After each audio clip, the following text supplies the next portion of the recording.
สวัสดีครับผมนายอภิเทพจารัตน์นักศึกษาสถาบันเทคโนโลยีประจำเกล้าเจ้าคุณทหารราชบังวิทยาเขตชุมพรเขตอุดมศักดิ์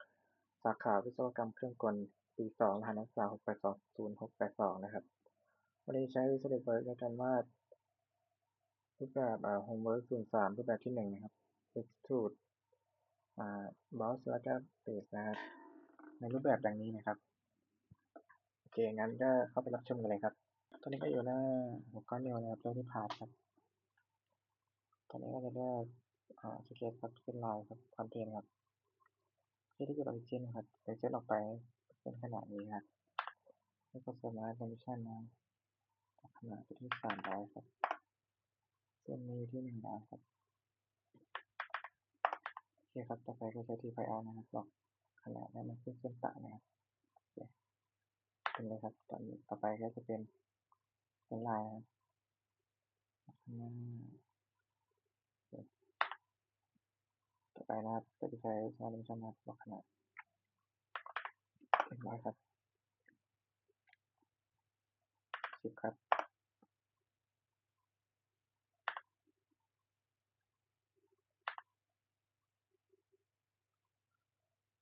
จุดนี้ครับจุดนี้30ครับ10ครับโอเคต่อไปเราก็จะใช้3จุดนี้เท่ากันนะครับให้เป็นเท่า แล้วก็2จุดนี้vertical นะครับจะเป็นการเข้าไปเลยอ่ามี UC ออกนะครับ vertical ไปโอเคจากนั้นก็บอกขนาดครับความกว้าง100โอเคสีดำแล้วนะนี่ก็100โอเคเรียบร้อยครับต่อไปก็ใช้ที่พายอาร์เหมือนเดิมนะครับบอกขนาดเส้นมาเส้นลายครับโอเคแล้วก็บอกขนาดคอมพิวเตอร์50อ่ะโอเคจุดนี้กับจุดนี้เท่ากัน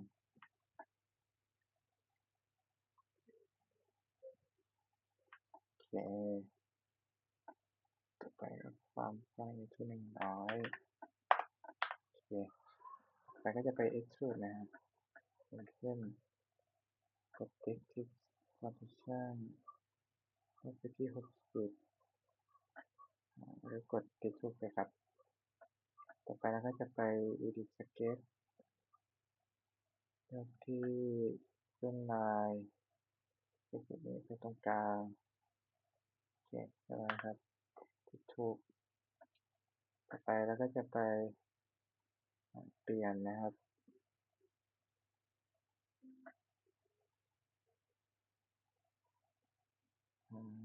ผมเปลี่ยนกด edit อันนี้ไม่ได้ เปลี่ยน material ไม่ได้งั้นผมไม่เปลี่ยนนะโอเคงั้นกด right pane นะครับกด right pane ก่อนโอเค right pane get ช่องกลมต่อไปกด smart dimension ที่ผมอยากเปลี่ยนอันนี้ก่อน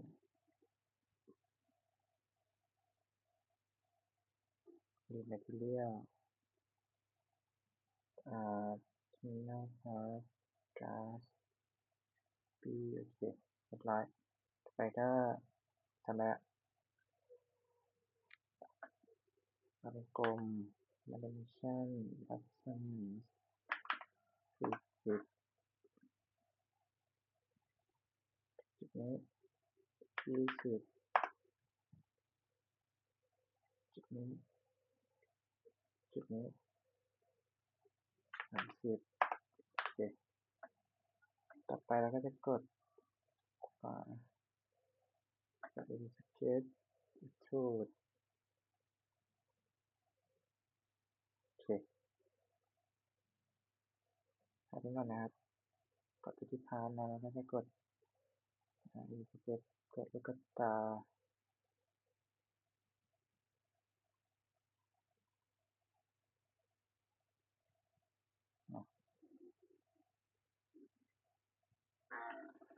อ๋อ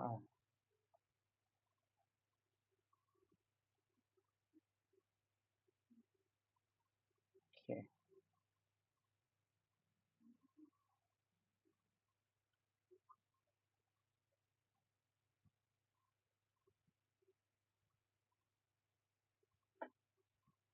ที่มาแล้วเส้นผมจะไม่ขึ้นนะก็จะเป็นคำสั่งก็จะมี sketch shuffle frame page vertex offset นะครับเป็นออปชันก็จะมีเลือกshoot all up to next up to with page up to shuffle offset for shuffle up to body แล้วก็ mid page นะครับอันนี้ก็จะเป็นติ๊กให้เลือกขนาดอันนี้จะให้รวมกันนี้ไปหรือเปล่าติ๊กอันนี้ไว้ที่เป็นติ๊กจากวงกลมตรงกลางนะครับข้างๆโอเคอันนี้จะมีเลือกเส้นนะครับก็ผมติ๊กเอาเส้นที่มันน้องผมจะขึ้นมาแล้วมันก็ไม่ขึ้นอยู่ดีเราสเก็ตโชว์โอเคนี่ครับเป็นการแตะเส้นตามเส้นนี้โอเคแล้วเราก็จะกลับไปที่จุดก่อนครับตามเส้นถ้าเราจะเอาไม่ให้มันตามเส้นก็ที่ลงไปที่นี้ไปนะให้มันตรงต่อไปเราก็จะใช้คำสั่งชุดออกนะครับก็จะเป็นทะลุชิ้นงานเป็นอย่างนี้เลยถ้าอยากให้มันอยู่ข้างบนก็นี้ครับแตะเส้นได้นะโอเคคำสั่งก็อันนี้ก็จะเป็นบอกขนาดของอันนี้นะอันนี้เป็นส่วนกลางอันนี้จะเป็นบอกขนาดของส่วนหัวนะครับก็แล้วแต่นะว่าจะเอาเล็กแค่ไหนใช้หัวแหลมนะครับถ้าไม่เอาแล้วผมก็ไม่ใช้ปกติออกต่อไปเป็นอันนี้นะครับคือทะลุจุดของชิ้นงานนะครับไปแตะขอบที่เราจะให้ผ่านจะได้นะ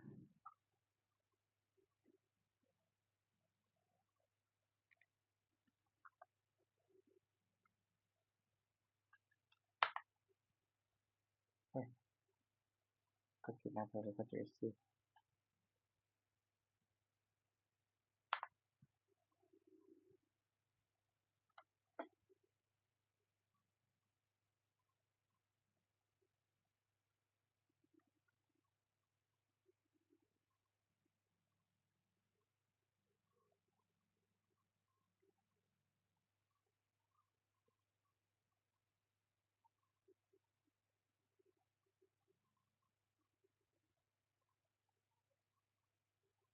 อย่างนี้ถูก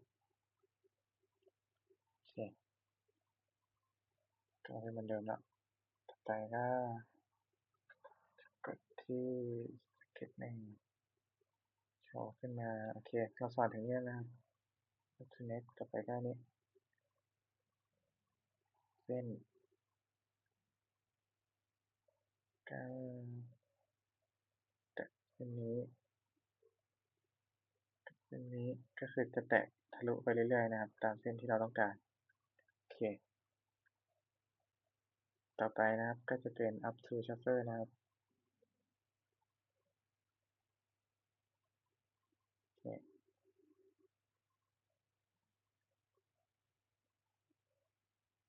shuffle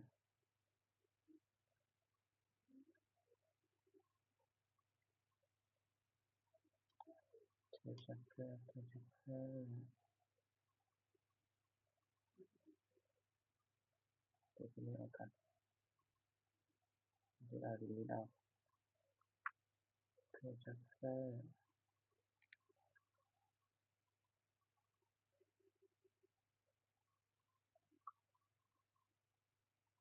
โอเคไป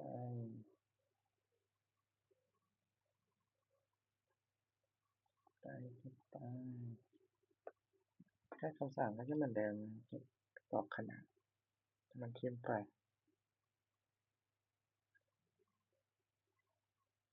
ก็จะมี transfer บอกทำโน่นทำนี้นะครับคำสั่งก็จะวน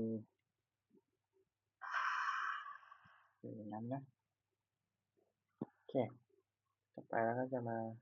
to body นะครับปึ๊บก็จะจิ้มไปเลยก็จะจิ้มทะลุตามจุดที่เราคลิกนะครับมันคำสั่งอะไรคำสั่งอะไรอันนี้เราก็จะกระเป๋านะครับต่อไปที่เพจนะครับคำสั่งก็คือมันก็จะออกทั้งสองฝั่งอ่าออกเป็นสองฝั่งนะครับตามจุดเส้นตรงนี้มันก็จะออกตรงนี้เลือกขึ้นบนลงล่างได้เลยเจาะโลโบได้หมดเลยนะโอเคแล้วคำสั่ง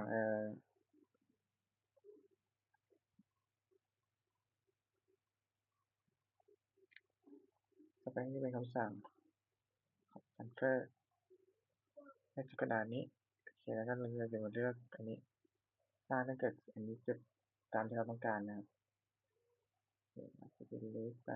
เราจะมาให้อยู่ตรงนี้ก็ได้นะcenter offset ก็จะประมาณนี้ต่อไป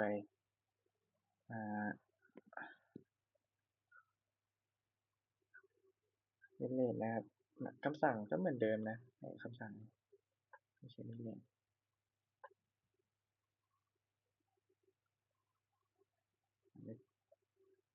เช่นนะครับ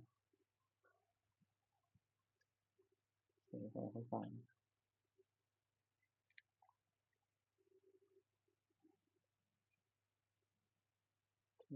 ฮะ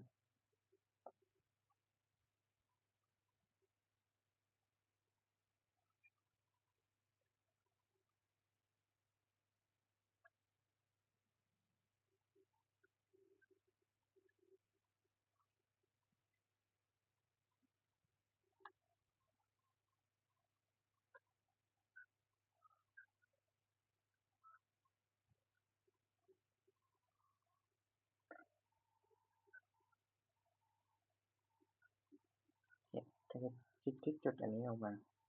แต่เราก็จะเลือกเป็นนี้ต่อขนาดนะครับ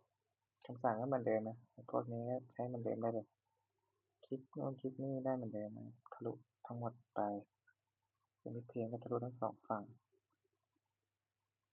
อันนี้กดตรงกลางมันก็จะแบบ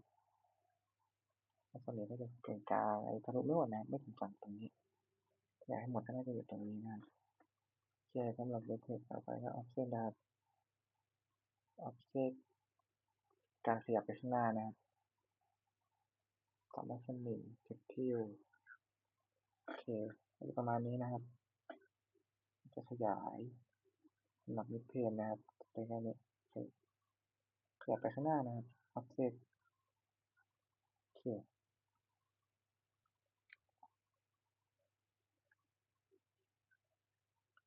เราจะกลับไปที่สเก็ตเหมือนเดิมดีกว่าก็สำหรับการใช้คำสั่งของ extrude rose แล้วก็ less นะครับสำหรับhomework 03หัวข้อที่1เราจะไปได้เพียงเท่านี้นะครับครับ